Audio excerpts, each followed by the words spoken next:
Ilang sandali na lang, 2025 na. Ang mga ospital sa buong bansa naka-code white para sa dagsa ng mga mapupuruhan ng paputok at ligaw na bala. Live mula sa Maynila, may live report si Katrina Son. Katrina? Atom, ilang ospital ang iniikutan natin ngayong gabi para makita ang kanilang kahandaan. Gaya na lang dito sa Dr. Jose Reyes Memorial Medical Center sa Maynila. As of 8 p.m., umabot na sa 18 ang mga biktima ng firecracker-related injury na itinakbo sa Dr. Jose Reyes Memorial Medical Center. Mas mataas ng 43% kumpara noong isang taon. Nangunguna sa mga dahilan ng firecracker injury rito sa JRRMMC ay mga paputok na King Kong at 5-star. Inaasahan daw nilang madaragdagan pa ang mga isusugod dito pagsapit ng hating gabi. It's so alarming na ang mga kaso ay mostly less than 18 years old, and yun nga ang passive victim talaga. So there's really a mass siguro sa mga magulang na talagang bantayan ang mga bata. Dito unang nag-ikot ngayong gabi ang DOH. Ayon kay Yusek Emiliza Perez Chong, mas tumas daw ngayong taon ang kaso ng mga naputukan, kaya naman hinihikayat niya ang lahat na mas mag-ingat. This is a challenge talaga. So talagang campaign, information drive sa lahat ng Pilipino at yung lahat ng DOH hospitals ay handa. Dahil ito yung mga bagay na beyond our control dahil most of the patients are passive. So ibig sabihin hindi nagkataon. So aksidente talaga and we want everybody to be tulong-tulong. Sa Quirino Memorial Medical Center naman sa Quezon City. Andito ako ngayon sa treatment room ng QMMC at handang-handa na raw sila sakaling dumagsa ang mga pasyente mamaya ng mga firecracker-related injuries. Katunayan, nakasterilize na daw ang lahat ng kanilang mga gagamiting mga instruments. May mga itlog na rin dito para sa Watusi ingestion cases. Sa buong buwan ng Disyembre, isa pa lang ang naitalang kaso rito sa QMMC. Biktima ng quitis ang pasyente. Pero hindi pa rin daw sila nagpapakampante. Buong buo yung pwersa ng mga residente, ng mga consultants natin dito sa Quirino sa paghahanda at sa katunayan naka-code white kami. Atom, balik naman dito sa JRRMMC. As of 11:05 ay umakyat na sa 24 ang bilang ng mga biktima ng paputok rito sa ospital. At yan na muna ang latest na way maging ligtas ang inyong bagong taon. Balik sa iyo, Atom. Maraming salamat, Katrina Son. Hindi lang mga kaso ng naputukan sa salubong 2025 ang tumaas. Sa hiwalay na datos, may halos 20 na ring kaso ng walang habas na pagpapaputok ng baril. May report si Sandra Aguinaldo. Mula December 21, 12 na ay sinugod na biktima ng paputok sa East Avenue Medical Center. Kumpara sa 3 kaso lang noong nakaraang taon. Isa sa mga biktima, babaeng 61 taong gulang na nagka-second degree burns nang magliyab ang ginagawa niyang whistle bomb noong December 29. Sa Tondo Medical Center, 7 ang biktima ng paputok mula December 21. King Kong, 5-star at Boga ang nakadali sa maraming biktima. Gaya ng isang pasyenteng tinamaan ng Boga na nagkalapnos sa hita at binti. May mga dinala ring pasyenteng na aksidente o tinamaan ng bala. Ang ilan sa kanila nakainom. Nagpapagaling naman sa bahay sa Naik, Cavite ang 10 taong gulang na lalaking lapnos din ang balat dahil sa pinaglaroang Boga noong December 27. Hanggang ngayong alas 6 ng umaga, 188 na ang naitalang fireworks-related injuries ng DOH. 52% na mas mataas kumpara sa 124 cases noong 2023. Bukod sa mga napuputukan, binabantayan din ang mga mabibiktima ng ligaw na bala. Sa tukuran sa Buanga del Sur, isang miyembro ng CAFGO ang sugatan nang may ligaw na balang tumago sa bubong ng kanyang bahay. 18 insidente na ng indiscriminate firing ang naitala ng PNP ngayong salubong 2025. 4 sa mga ito ang nagdulot ng injuries. 13 naman dito ang inaresto. Ayon sa PNP, malaking tulong daw ang kanilang ballistics identification system para matukoy ang mga suspect sa mga insidente ng ligaw na bala. Sandra Aguinaldo nagbabalita para sa GMA Integrated News. Kahit mabigat ang traffic, hindi nagpatinag ang mga umakyat ng Baguio City para magbagong taon at makapamasyal ngayong holiday break. Mula sa City of Pines, may live report si EJ Gomez. EJ. Ato, mas maingay na nga ngayon dito sa Burnham Park sa Baguio City para sa Salubong 2025. Tuloy-tuloy ang kasiyahan dito sa pag-concert ng Baguio City LGU sa Melvin Jones Grandstand. Susundan ito maya-maya lang ng inaabangang fireworks display.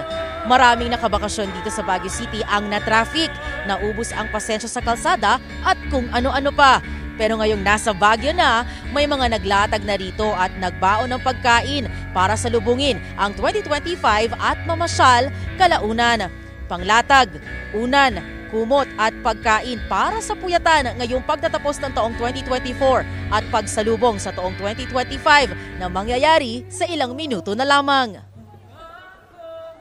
Excited! Excited na excited! Are you excited to see the fireworks? Yes! Wow! Yun na rin yung pinaka-highlight ng climate kasi malamig. Masarap magkape habang hinihintay ang New Year.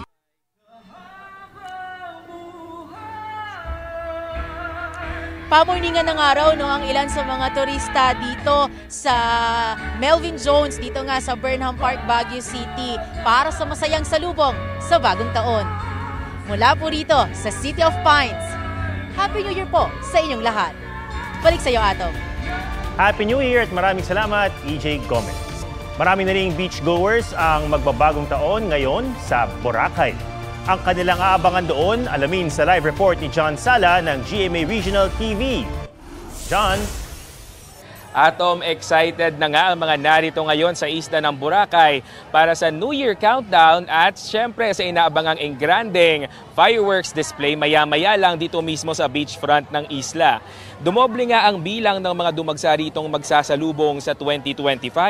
Karamihan sa mga turista pinili talagang mag-New Year sa Boracay para ma-experience din ang kakaiba at memorable na New Year sa isla. Kagaya na lang ng New Year countdown at fireworks display. Di gaya ng mga nakaraang taon na maambon ang New Year's Eve, ngayon ay maayos naman ang lagay ng panahon. 11 mga hotel at establishments ang nagtulong-tulong para ma-level up ang countdown. Pero bago ang countdown, syempre, kanya-kanyang party muna ng mga turista sa mga establishments. May mga nag-merrymaking na. May iba namang naglibot sa isla ng may kasamang bandang tumutugtog.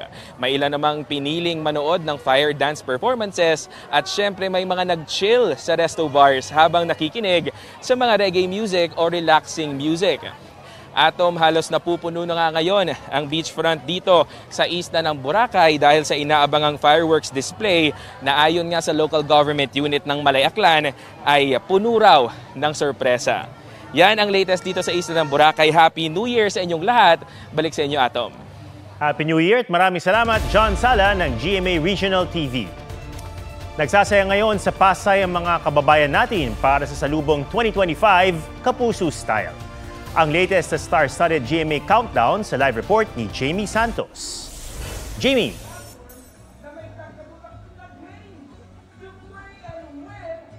Atom, ongoing na ang countdown to 2025 ng Kapuso Network dito sa Mall of Asia. Todo bigay ang Kapuso stars na naunang nag-perform sa Kapuso Countdown to 2025 Isa sa Puso, gaya nina Sanya Lopez, Kailin Alcantara at Isabel Ortega. Kaabang-abang din ang performances nina P-Pop Kings SB19, Julie Ann San Jose at Raver Cruz. Si 2024 MMF Best Supporting Actor at Lolong Star Ruru Madrid ang isa sa mga host ng program. Pagpatak ng 12 midnight ng January 1, 2025, isang bonggang fireworks display ang masasaksihan. Rain or shine, hindi natinag ang mga kababayan natin dito sa Pasay sasalubungin ang bagong taon. Mahigpit na seguridad ang pinatutupad sa palibot ng venue. Atom, bukod sa GMA, napapanood ng live ang Kapuso Countdown sa GMA Pinoy TV at sa iba't ibang social media pages. At yan ang latest mula rito sa Pasay. Balik sa'yo, Atom, at Happy New Year sa'yo. Happy New Year at maraming salamat, Jamie Santos. Muntik nang magbagong taon sa evacuation center ang ilang taga Davao City. Pinalikas kasi ang ilang residenteng nakatira malapit sa isang sapa nang umabot sa critical level ang tubig nito dahil sa malakas na ulan. Nakauwi naman sila bago ang pagpapalit ng taon. Inabot naman ng baha ang isang rider sa Davao City rin.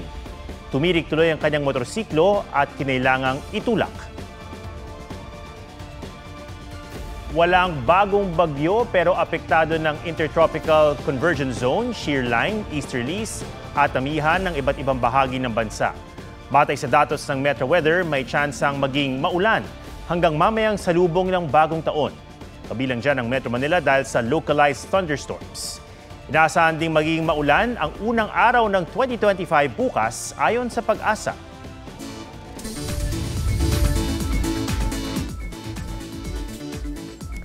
G ka ba sa adventures this 2025? Pwedeng isama sa bucket list ang hiking sa challenging na Mount Kabunyan. Alamin sa report na ito. Sa bundok na itinuturing na sagrado, para ka na ring umakyat sa kalangitan at tumawid sa buwis-buhay na hanging bridge sa matarik na bundok. Sa mga may travel goals sa 2025, pwedeng umakyat sa Mount Kabunyan sa Bakun, Benguet. Bukod sa haba ng hike na 4 hanggang 5 oras, matarik ang ilang bahagi. Kaya challenging ito maging sa mga seasoned hikers. There is some part na malapit dun sa pinaka-summit, yung mismong tagilid na napaka-steep. And it was just located just right beside ng cliff. Like right on the edge na sobrang delikado.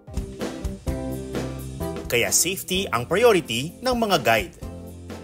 Pero itong Mount Kabunyan ang may pinakamagandang tanawid mula sa hulban ng kabundukan, tanaw rin ng kabuuan ng bayan.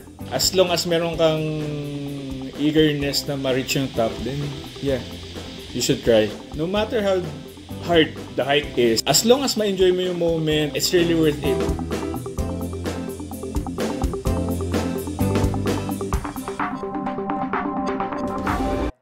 Huwag magpahuli sa mga balitang dapat niyong malaman. Mag-subscribe na sa GMA Integrated News sa YouTube.